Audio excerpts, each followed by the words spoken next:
Good morning good morning. কেমন আছো তোমরা? আশা করি সবাই ভালো আছো, আমিও খুব ভালো আছি। তো এখন বাজে সকাল 9:30। আমার ঘর ঝাড় দেওয়া, গেট ধোয়া, গোপুকে ওঠানো, বাসি কাপড় কাচা সব কিছু কমপ্লিট। তো কান্তিবাবু টিফিন বানিয়েছি, টিফিনটা রেডি। আর এবার আমার জন্য এক কাপ চা বানিয়েছি। আর গাছে প্রচুর ফুল দিয়েছে, দেখে না মন বেশ ভালো হয়ে গেল। আর আমার ছানাপোনারা ওখানে বসে আছে, বাবা আসবে তার জন্য। চলো দেখাই কী কী টিফিন বানিয়েছি আমার জন্য, সেম দেখাচ্ছি। ওটস, কাজু কিশমিশ দিয়ে ওটসের পায়েস, ঠিক আছে, আজকে এটা বানিয়ে দিয়েছি ওকে। কাজু কিশমিশ দিয়ে ওটসের পায়েস বানিয়ে দিয়েছি। আর এখানে রয়েছে, ও ফল তো বিশেষ কিছু খায় না, ফলের মধ্যে পেয়ারা দিয়েছি, মুসুম্বি দিয়েছি আর ডিম সিদ্ধ। এই হচ্ছে কান্তিবাবুর সকালের ব্রেকফাস্ট। আর আমার চা। তারাও হাত ধুয়ে আসি, তোমরা আবার বলো হাত ধোও না। এই যে হাত ধুয়ে নিলাম। আর গাছে কত ফুল ফুটেছে দেখাবো, লাল নীল সবুজের মেলা, লাল নীল সবুজের। এই দেখো কি সুন্দর না, লাল নীল সবুজ হলুদ। এটা দেখলেই আমার মন ভালো হয়ে যায় সকালবেলায় উঠে। এদেরকে যখন দেখি না, ওফ কি ভালো লাগে সত্যি। এত মিষ্টি কালার, এত মানে কি বলবো, ভীষণ ভালো লাগে। এই দেখো এই গাছেও ফুটেছে, দেখেছো কি দারুণ লাগছে। এটাতে এখনও ফোটেনি, এগুলো তো ফুটেছে। তো কি দারুণ লাগছে না, এগুলো দেখলেই সকাল সকাল মনটা বেশ ভালো হয়ে যায়। ওফ, হলুদটা কি দারুণ কালার, দেখলে ভীষণ ভালো লাগে। চলো, এটা বাই কালার। আর এই যে কেট ফেট ধোয়া হয়ে গেছে। এবার খাবো চা নিজের জন্য। এই টাইমটা হচ্ছে মি টাইম, সমস্ত কিছু মানে সেরে সুরে এটা আমার টাইম। কি ভালো লাগছে ফুলগুলো দেখতে, আমি ফুলগুলো থেকে মন মুগ্ধ হয়ে তাকিয়ে আছি। ওরা আমার জন্য ফুটেছে, যে আমার বাড়ির কর্ত্রী, তো আমি কি জানি না, নামেই কর্ত্রী। ফুল আসে উঠবেন যখন, আমাকে দেখে খুশি হবেন, সত্যি খুব খুশি হয়েছি ফুলগুলো দেখে, কি ভালো লাগছে দেখতে। আর একটু বড় হোক তারপর দেখাবো। আমার আম গাছে আম এসেছে, এর আগে একটা ধরেছে, এখন দেখলাম দুটো এসেছে। আমি 12 মাসের যে আম গাছটা কিনে এনেছি, দেখাবো একটু বড় হোক তারপর দেখাবো, এখন দেখাচ্ছি না। মুকুল এসেছিলো, তার মধ্যে মানে 2 না 3টে রয়ে গেছে, জানি না কত দূর হবে। এর আগেও হয়েছিল একটা, 4টে ছিল, তার মধ্যে একটা হয়েছিল। গাছের জিনিস নিজের হাতের তৈরি, দারুণ লাগে। এই যে ফুলগুলো, আমার তো প্রতিদিন সকালবেলায় উঠে যে কাপড় কাচি, প্রতিদিন সকালবেলায় উঠে আগে আমার কাপড় কাচা, কাপড় টাপড় কেচে গপুকে উঠাই, দুয়ারে জল দিই, তারপর গপুকে উঠাই, ঘর ঝাড় দিই, গেট ধুই, কান্তিবাবুর টিফিন রেডি করি, তারপর নিজের জন্য চা বানাই। চা বানিয়ে নিজের জন্য এখন বসে বসে একটু আইস করে খাবো। আর রাত্রে বাসন ধুয়ে রাখি, বিশেষ বাসন থাকে না। তো মাছ টাছ আসলে পরে আবার কী বলে, ধুয়ে গা ধুয়ে উঠে পড়ি। তো ফুলগুলো যখন ফুটে থাকে না, অসাধারণ লাগে, অসাধারণ। দেখাচ্ছি বরাবর একটা,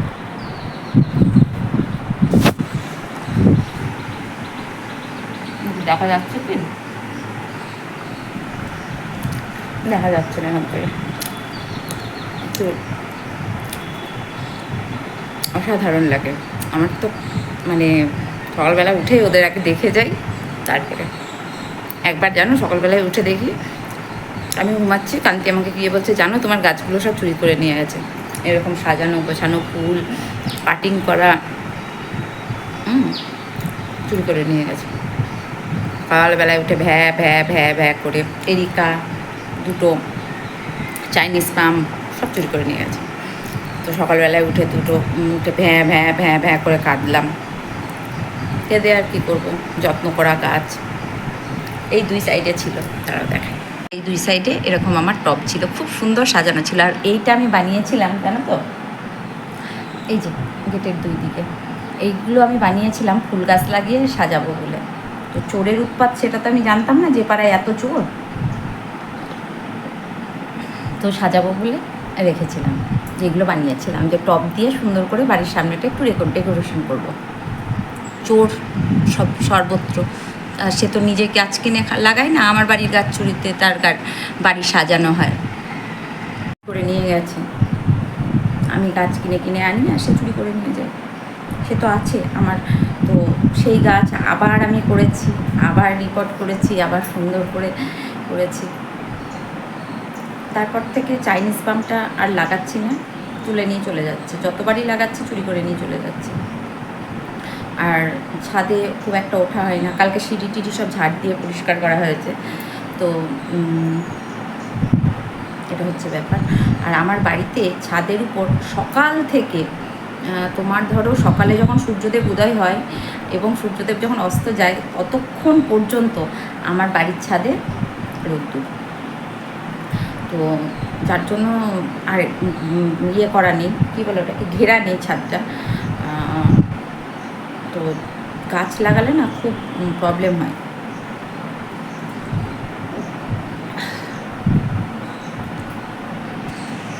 যেমন দিয়েছি এটা মাছের ঝোলে দেবো। আর আজকে পাঁচফোড়ন দিয়েছি মাছের ঝোলে। তো পাঁচফোড়ন, ঝিঙে, কচু, আলু, পটল সব কিছু দিয়ে পাতলা করে মাছের ঝোল করবো। হ্যাঁ, এটাই করবো, একটু ভালো করে ভেজে নিই। আর করবো হচ্ছে দেখায়, ঝিঙেগুলো একটু বড় বড় করে দিয়েছি, নাহলে গলে যায়।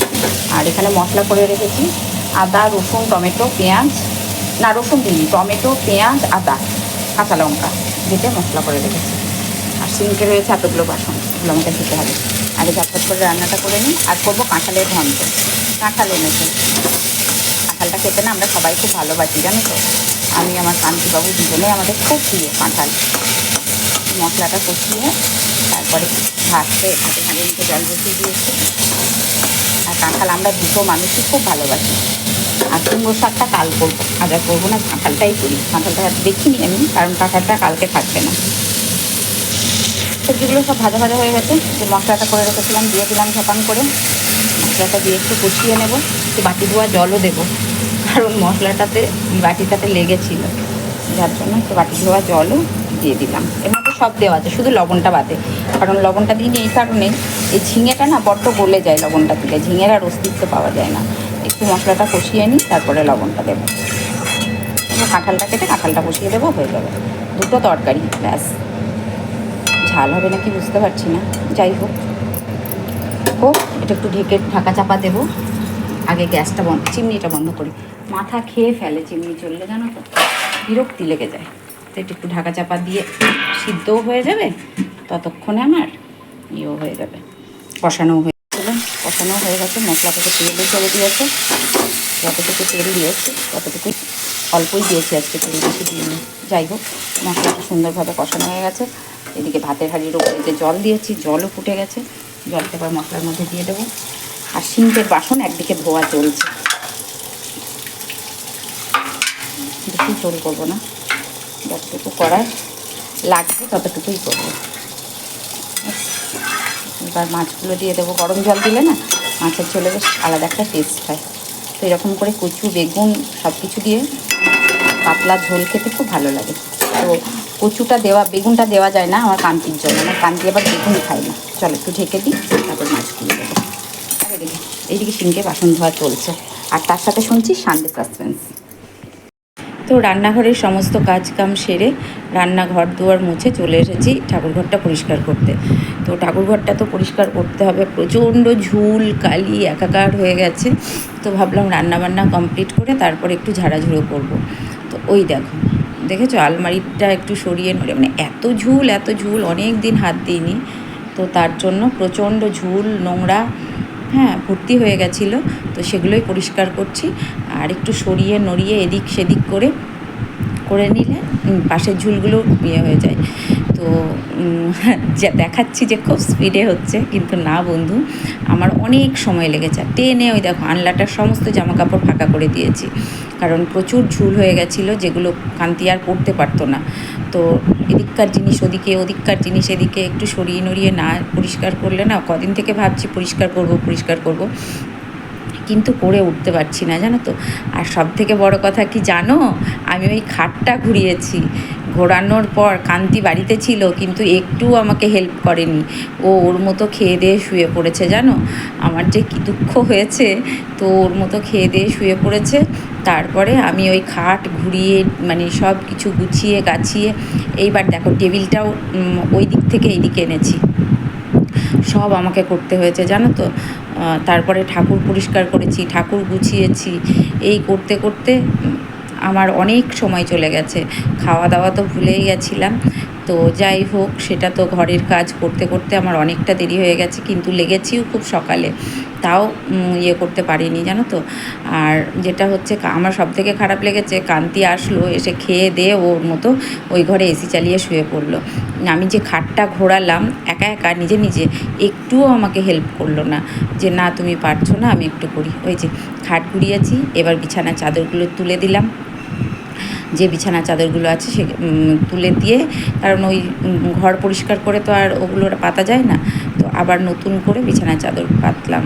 তো আমি মানে আমি এগুলো নিজেই করি, কিন্তু এখন আর পারি না, এখন যেহেতু বয়স হয়েছে, তো অনেকটাই বয়স হয়েছে।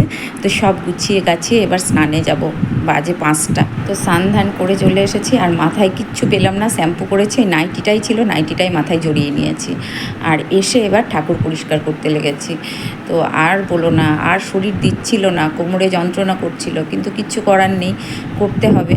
যাই হোক, তো ঠাকুরগুলো সব পাল্টিয়ে ওগুলো পরিষ্কার করতে লেগেছি, পরিষ্কার করছি।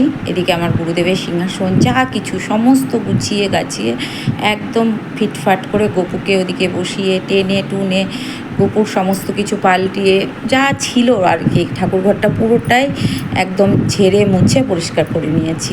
তো করতে করতে আমার অনেকটা সময় গেলেও অ্যাটলিস্ট করতে পেরেছি, এটাই হচ্ছে সব থেকে বড়ো কথা। আর গুঁড়ো চন্দনটা শেষ হয়ে গেছে, যেহেতু লাল চন্দন আমার কাছে আছে, আমি কিনেছিলাম, তো আজকে লাল চন্দনটা বেটেই দিলাম। যেটা যখন থাকে, যেহেতু ঠাকুরকে চন্দন নিবেদন করতে হয় চন্দন তুলসীপত্র দিয়ে, তাছাড়া পুজো সম্পূর্ণ হয় না, তো তাই করলাম। আর এই দেখো ঠাকুরটা ঘুরিয়ে দিয়েছি, গোপুর সিংহাসনটা এদিকে দিয়ে দিয়েছি। আর সত্যি কথা, আমার আজকে না ভীষণ কষ্ট হয়েছে করতে করতে, অনেকটা সময় পেরিয়ে গেছে, কিন্তু ওই যে ভগবান সাথ দিলে, তো যাই হোক, ঈশ্বর ছিলেন, ঈশ্বর সাথ দিয়েছেন, তাই হয়তো করতে পেরেছি। এবার পুজো কমপ্লিট, সাজিয়ে গুছিয়ে নিয়ে আরতি করছি। কান্তি দোকানে বেরিয়ে গেল, খাওয়া দাওয়া করে ঘুমু ঘুমু করে, কান্তির সব কিছু টাইমলি হবে, সে বাড়িতে দক্ষযজ্ঞই হোক, বাড়িতে যাই হোক, তাকিয়ে দেখে না। যাই হোক, তো আমি আমার মতো সুন্দর করে সাজিয়ে গুছিয়ে নিয়ে পুজো করলাম।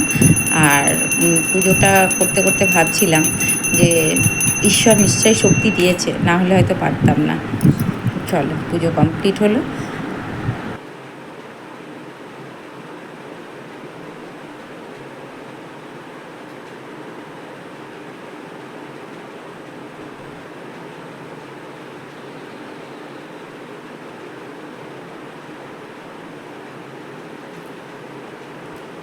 ঝেড়ে আজকে ছাড়া হয়ে গেল এই ঘরটা আমার।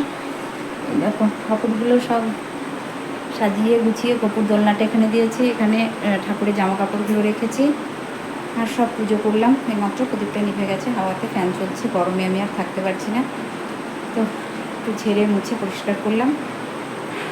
দেখো দেখাই কেমন করে করেছি। এই খাটটা এরকম আড়াআড়িভাবে দিয়েছি, ঠিক আছে, লম্বালম্বিভাবে, মানে ছিল ঘরটা, এখানটায় শোকেসটা রেখেছি, এখানটায় টিভিটা আছে, টিভিটা যদিও চলছে না, আর ওখানে কিছু পুজোর বাসন আছে, সামনে জন্মাষ্টমী আসছে, যার জন্য তো আলমারিটা এদিকে এনেছি, ওখানে আলমারি দিয়েছি, কিছু ভিজে জামা কাপড় আছে। আর এই যে এরকম করে এই ঘরটা আমি গুছিয়েছি। এখন আমি খাইনি জানো, আর এখানে ঠাকুর রেখেছি, শোকেসটাও গোছানো আছে। তো এই হচ্ছে ঘরটা, এইভাবে আগে অন্যরকম ছিল, এখন ঘরটা না বেশ বড় লাগছে জানো তো। তো কিছু ইয়েগুলো কেচে দিয়েছি, এখন কাচা হয়নি, কালকে কাচবো। তো এখন ঘরটা আবার না বেশ বড় লাগছে। এই যে এরকম করে ঘরটা আজকে একটু সাজিয়ে গুছিয়েছি, ঝেড়ে মুছে পরিষ্কার করেছি। আর পাচ্ছিলাম না বন্ধু, কি বলবো, খুব খুব পরিশ্রম হয়েছে, খুব পরিশ্রম হয়েছে আজকে।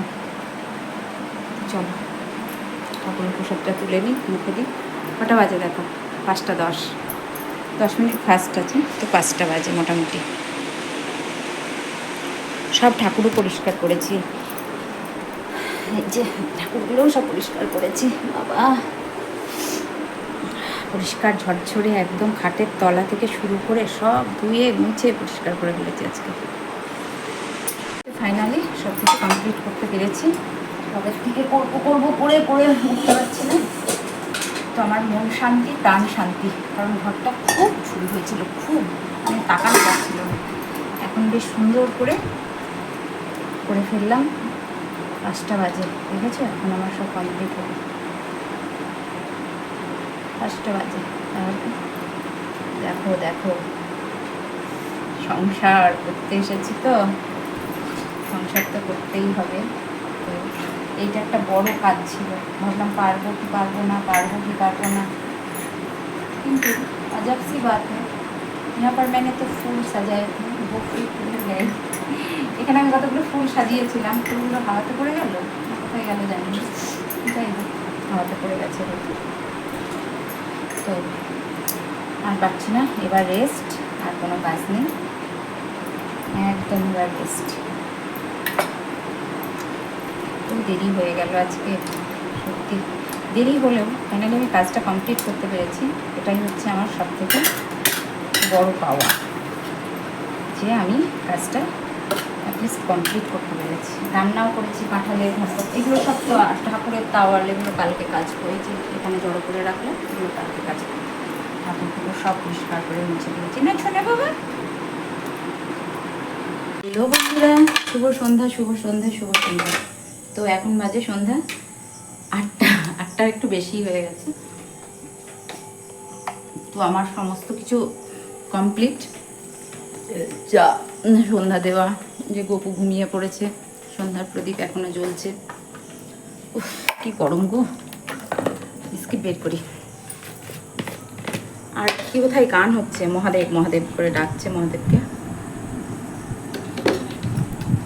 চা খাবো, মাথা ধরেছে, আদা দিয়েছি, চাই তুলসীর পাতা দিয়েছি। তো ভালো করে চাটা না খেলে না মাথা ছাড়ছে না। এসির মধ্যে ছিলাম, তাও কিসের কি বাবা, মাথাও ছাড়বেই না।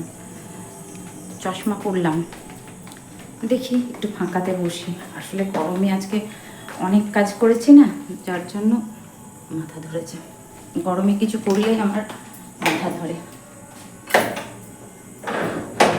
আজকে চুলও আশ্রয় নেই, জানো তো, শ্যাম্পু করেছি অবশ্যই, শ্যাম্পু করে চুল আর আশ্রয় নেই। ভীষণ গরম বন্ধু, ভীষণ গরম। চুল আশ্রানোর সময় পাইনি, ইচ্ছাও করেনি। স্নান করে দুটো মুখে দিয়ে শুয়েছিলাম, শুয়ে ঘুমাইনি। সন্ধ্যা দিলাম, সন্ধ্যা দিয়ে আমি দেখেছি যেদিন বেশি পরিশ্রম করি না সেদিন আর ঘুম আসে না, কেন কি জানি। তো চশমাটা চোখে সাপটালাম, দেখি যদি কমে তো কমবে। কান্তি এখনও আসেনি, জানি না কখন আসবে। মাথার যন্ত্রণা করছে, ভালো লাগছে না। আর এই হচ্ছে আমার ব্যাড ম্যানার্স। চা খাই, বিস্কিট খাই, যাই খাই না কেন, গায়ের মধ্যে পড়বেই। খুবই ব্যাড ম্যানার্স। ভালো করে চা বানালাম, আগে চাটা চুমুক দিই। ভালো হয়েছে চাটা, আদা তুলসী পাতা দিয়ে করলাম যাতে মাথাটা ছাড়ে।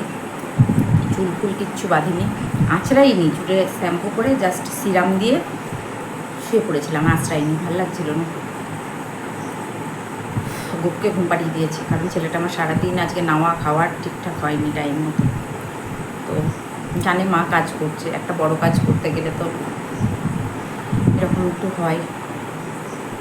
কালকে এক গুচ্ছ কাঁচা বেরিয়েছে, সেগুলো কাচবো, বেরবো। গুপু ঠাকুরের বেরিয়েছে, ঠাকুরের টাওয়ালগুলো বেরিয়েছে, সিংহাসনের পাতা, আবার ইয়ের বেরিয়েছে, কি বলে, আমাদের বেড কভার, বিছানা চাদর, আল্লায় যেসব ধুলো জামা কাপড়গুলো নষ্ট হয়ে যাচ্ছিল সেগুলো সব টান মেরে বের করেছে, এগুলো সব ধোবো কান্তির। তো এক গামলা মানে কি 2 গামলা বেরিয়েছে, কাল কাচতে হবে, ওই একটা হেডেক আছে। এখন শান্তিতে চাটা খাই, আর চাট নিতে পারছি না।